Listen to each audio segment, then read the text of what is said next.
बताऊं,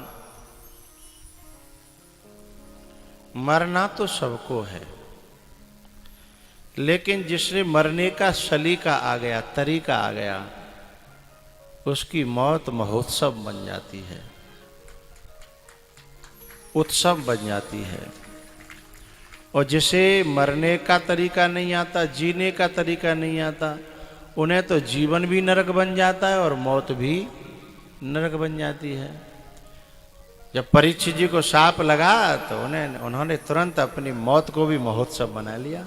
आज उनके कारण हम सबको भागवत की कथा मिलती है।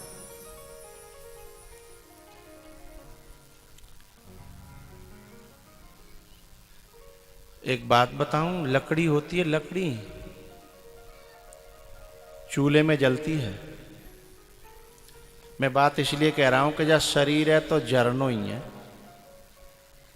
या को अंतिम परिणाम का है, जलना ही है ना। लेकिन मैं एक बहुत प्यारी बात बता रहा हूं,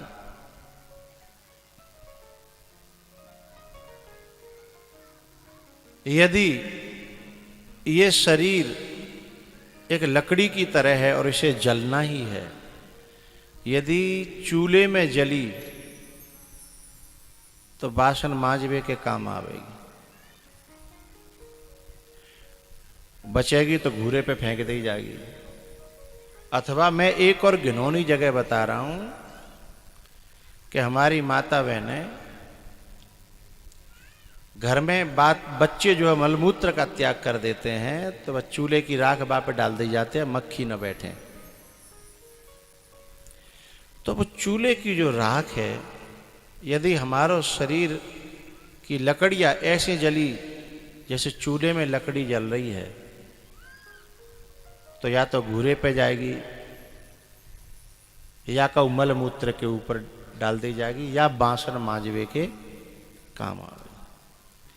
लेकिन यदि यही लकड़ी हवन में जली, यज्ञ कुंड में जली, तो लोग उसमें से लेकर के यहां लगाएंगे, यहां लगाएंगे हैं।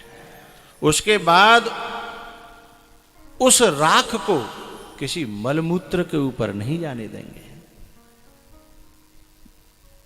हाँ या ना? यदि वो राख है तो वह भर के जो है, कब समय मिलेगा तो हरिद्वार, सोरों, कचला घाट, गंगा जी ले जाएंगे।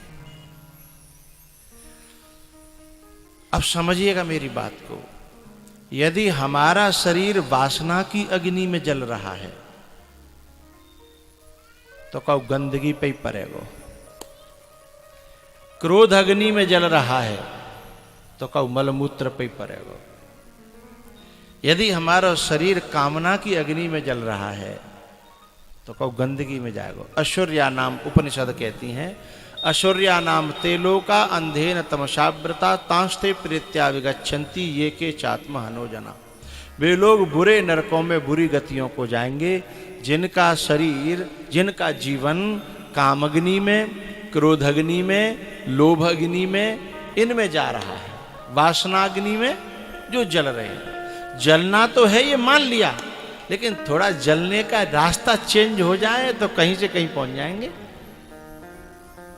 फिर हमसे वासन नहीं मांजे जाएंगे, फिर हम झूठे कूटे बर्तनों में हमारी रगड़ाई नहीं होगी। यदि हम हवन की अग्नि, अब हवन की अग्नि क्या है? ज्ञानाग्नि सर्वकर्माणि भस्मसात कुरुतेर्जुन। यथैधांसी समिद्धोग्निर्भस्मसात कुरुतेर्जुन ज्ञानाग्नि सर्व कर्माणि भस्मसात कुरुते तथा।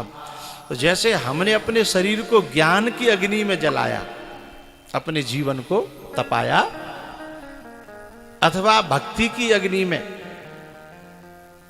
अथवा वैराग्य की अग्नि में, तो ये शरीर जो है राख नहीं बभूत बनेगा, और ये बभूति जो है लोगों के माथे पे लगेगी, ऐसे मंदिरों में चढ़ेगी, महाकाल के अभिषेक में चढ़ेगी ये। हा?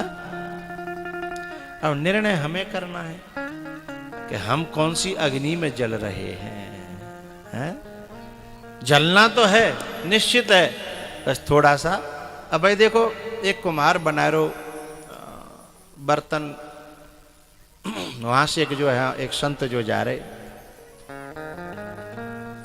जब संत जा रहे तो उनके भैया का बना रहे हो? बोले बाबा जी जाटन को क्षेत्र है जहां में चिलम ज्यादा बिकते हैं, हुक्का भाई ज्यादा, तो चिलम बनाए रहो है। तो बोले चिलम? बोले बावरे चिलम कितनी बिकेंगी? अब बस फागुन आएगा और गर्मी आ रही है, अब तू मट्टी के मटका बना, ठंडा पानी कर बेवारे, बहुत बिकेंगे। मान के संत कह रहे हैं तो कोई बात ना, मुँह तो कछु न कछु बना नहीं। वैसे बही में बाने मोड़ दे वो चाल चिलम की जगह मटका बनाए वो शुरू कर दो। मिट्टी ने कहा कुमार से, लाइट का, मिट्टी ने कहा कुमार से कि तुम्हारे हाथ कुछ बदले बदले से लग रहे हैं, क्या बात है? कुमार ने कहा मेरा विचार बदल गया एक महापुरुष के सत्संग से। बोले विचार बदल गया? बोले हाँ।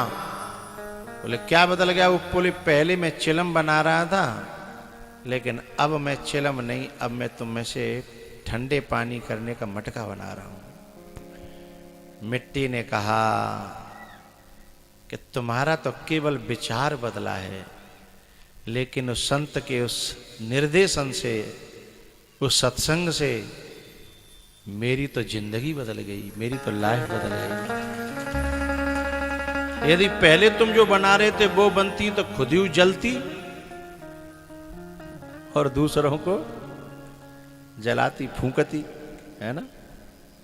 लेकिन अब मैं खुद भी ठंडी रहूंगी और मेरा जल जो जो आकर के पिएगा उसे भी मैं ठंडा कर दूंगी, शीतल कर दूंगी, शांति दूंगी, है?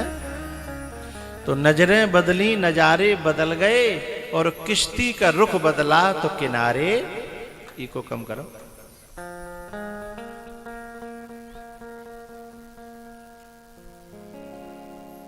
भैया